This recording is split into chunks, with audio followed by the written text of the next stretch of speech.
આપણે બધા જ એક વિચાર કરજો, કંઈક વધારે સુખ પ્રાપ્ત કરવા માટે હજારો માણસો ભારત છોડીને યુરોપ, આફ્રિકા વર્ષો પહેલા આપણા બાપ દાદાઓ, બાપ રે બાપ, 125 વર્ષ પહેલા ભારતીય એસ્પેશિયલી ગુજરાતી આફ્રિકાની ધરતી પર પહોંચ્યો. ત્યાર પછી યુરોપ, ત્યાર પછી જૈસલમેર, USA તરફ. ગુજરાતી બહાર જાય એથી કોઈ પ્રશ્ન નથી. પોતાના સુખની સાનુકૂળતા કરવા માટે નિરાંતે ભગવાનનું ભજન થાય, પોતાનું આર્થિક તંત્ર વ્યવસ્થિત બને એટલા માટે તો જવું જોઈએ. કોઈ ભૂલ નથી કરી.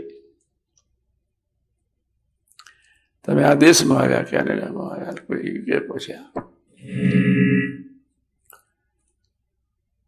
કોઈ ભૂલ નથી કરી. ભૂલ તો થઈ કહેવાય કે દેહને સુખી કરવાની સાથોસાથ દરેકને સુખી થવું છે. ડોલરથી, પાઉન્ડથી, જૈસલમેર એક, પછી આગળ સુખી થવું છે માન મોટપ મેળવીને 2, બનીને કોઈ સારું સ્થાન મેળવીને સુખી થવું. બધાને નેચરલ છે. જીનિયસ વિદ્યાર્થી હંમેશા પહેલો, બીજો, ત્રીજો નંબર લાવવા માટે પ્રયત્ન કરતા હોય છે.